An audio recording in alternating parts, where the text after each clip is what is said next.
Okay, here's my audience. Woo, yeah.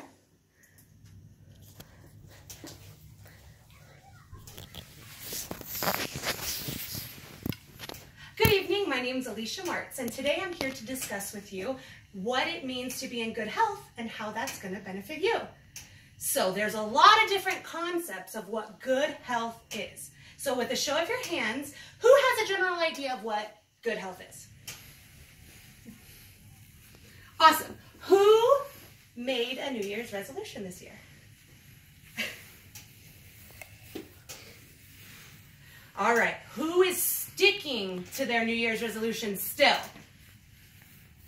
Fantastic. That's so great. So the best part about this is if you did make a New Year's resolution, you already have a general concept of what's going on with good health. So I want you guys to close your eyes and imagine this. One day, you go to the doctor. You're not feeling well, but you're like, oh, it must be the flu or something. You head over to the doctor's office. The doctor suggests you have some regular blood work done. You're like, oh, that's okay. I don't mind having the blood work done. I'm generally healthy. That's fine. Let's do it. So you get the blood work done. You head on about your day, and you're good to go. 3 days later, the doctor calls you and says, I need you to come down. We need to talk. Your mind goes crazy. Am I going to die? When was the last time I worked out? I probably shouldn't have ate that donut this morning. The whole way there, your mind is going crazy. Finally, you get to the doctor's office. Once you get to the doctor's office, you wait a million years to see the doctor. Once you get into the doctor, after an infinity amount of years, he comes in and he says, you have bad cholesterol. You have high blood pressure. You have high blood sugar, and you're overweight. I want to put you on 4 different new medications right now. Whew! You're not gonna die. Whew! But wait. What? What? You want to put me on 4 new medications for the rest of my life? What's happening? What did I do? What's going wrong? Okay, you can open your eyes. It was just a nightmare, guys. But this was my actual life and my experience.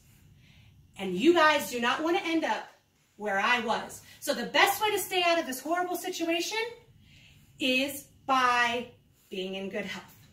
So today, we're going to go ahead and discuss the pros and cons of being in good health. So I want to invite you to go ahead and see all of the different options you have for it to be pro and for it to be con. So one of the hugest pieces of being in good health is that you feel better. There are 2 huge categories, one of them being emotionally. So you have physically and emotionally, you feel better when you're in good health. You have emotional balance and you have physical health. Now, there are 3 huge aspects of being emotionally happy and healthy. You're happier, your relationships prosper, and you're emotionally stable. Now, the biggest thing is when you're happier, you're able to build up relationships and you're allowed to those relationships to prosper. When you can have prosperous relationships, you can build up relationships that have great intent and they have long-lasting connections, which is what's important in life, and that's what makes you happier. Also, when you're emotionally stable, it allows you to think things through, act rationally, and it also allows you to make better decisions. When you make better decisions, you are happier and you're successful. To have good emotional health, it's important to take care of your body by having a regular routine for eating healthy meals, getting enough sleep, and exercising to relieve pent-up tension. FamilyDoctor.org. The second piece of feeling better is physically healthy. There are 3 parts to this as well. You feel better, so you have better health, you have more energy, and then there's confidence. So I know I hate to be sick. When I'm sick, it takes forever to get over. It lasts a long time. Your stuff gets backed up because you can't do anything. You have to get well, rest, and recover. Poor emotion can weaken your body's immune system. Family.org. If your immune system is down, you're physically not going to be healthy. The second piece, having more energy, is a huge aspect because when you have more energy, You can get things done. You're happier. In my case, it's a big deal because I have a 3-year-old daughter and I need to be able to keep up with her. Not to mention I have a crazy busy life that I have to keep up with. I don't have time to not have energy. Finally, the confidence. Confidence is a huge piece because confidence equals success. When you're happier, when you're confident, you're going to believe in yourself more. When you believe in yourself more, you know what's going to happen? You're going to make great choices. After you make great choices, you're going to go ahead and succeed. And that's what's wonderful about having physically and emotionally great health. Physically sound health is also as important as emotionally sound health. Next, we're going to go ahead and discuss the cons of being in good health. A lot of times we hear it is so difficult to be healthy. It's so hard to be able to say no to the fast food and eat the healthy thing. So we're going to go ahead and discuss why most people find it difficult to be healthy. There are two major reasons. The major reasons are it's expensive and it's time consuming.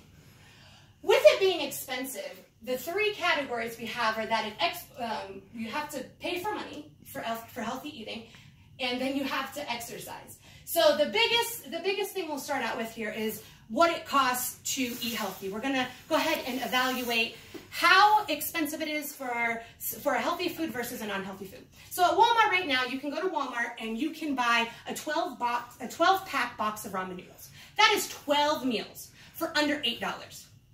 On the other side, a healthy option, a bag of grapes. You go to Walmart, you look at it, it's $2.62 per pound. A small bag of grapes is about 3 pounds. That means that each of these items cost the same thing. You have something to look at. You have the 12 meals or one snack. That's very difficult and very expensive. The second piece of being expensive is that when you start to feel good about yourself and you're trying to get healthy, you go and you buy a gym membership. The gym membership, you got to pay for that every month. And if you're paying for it, you better go or you're wasting that money. And that can get really expensive. The second piece, over the course of a year, $1.50 per day more for eating a healthy diet would increase food costs for one person for about $550 per year. And that's from Time Healthland. The second aspect is going to be that it's time consuming. Now, there are two separate things that you hear most of the time of why being healthy is time consuming. Meal prep and your commute to the gym and being at the gym. So the biggest aspect here is meal prep. Meal prep is a huge thing because what it is at the beginning of the week, you spend your time making all of your meals. Once you make your meals, you eat that throughout the week. So it's easy so that you don't fail, you grab and go sort of thing. The bad part about this is most people spend about half a day to a full day meal prepping for the whole week. That is a lot of time when you're a busy person. Food-related behaviors such as planning meals and cooking meals in advance are associated with healthier diet intake. Yet, planning and prepping healthful meals require investment of time and resources that may be easily disrupted by work-related factors and school factors. This is by ncbi.gov. Now, the second aspect of being time-consuming is your commute to the gym. Now, like I said before, you have paid for this gym membership. You better get your butt up and go. You have your 20-minute drive to the gym. You have your hour workout at the gym. You have your 20-minute drive home, and then now you stink, so you need to get ready again because you just worked out for an hour. That's about another 30 minutes, give or take. Total, that's about 2 hours and 10 minutes of time spent just on being healthy. That's conservative because you didn't do your hair today.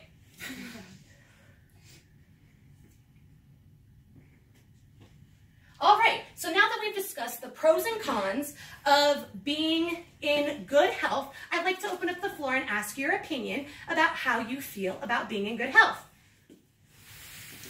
I think it's very important to be in good health. I really have tried hard to start my new year being in good health, and I agree with you that it is very hard to be healthy because it's so time consuming, and that's something that it's a true commitment to be in good health, and I think it's either you have to commit or not commit, and that's something that is a fault for me when I'm trying to commit myself to work and commit myself to being healthy.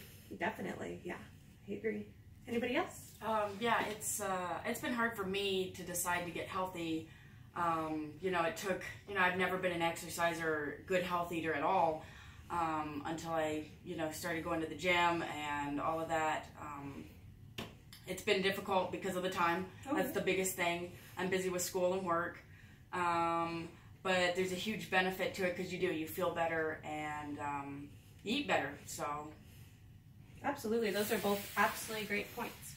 So today I've discussed with you the pros and cons of living a healthy lifestyle. Every choice you make in life requires a pro and a con. Everything has it. The most important part is making sure you're weighing the benefits of the choices that you're making. So the biggest part of all of this is remembering that even though it may be difficult to be in good health, being in good health allows you to have a life that's full of fulfillment, happiness, success, and confidence. Now I'd like to turn this around on you, and I'd like you to think internally, what choices have you made this week that are healthy or not healthy? Then take a moment to think about what you can do to go ahead and switch those non-healthy behaviors up to allow yourself to be in good health. Thank you for taking your time today to make it to this speech, to take the first step in becoming healthier. I hope that this has allowed you to look internally and allowed you to think about a healthier lifestyle. Thank you.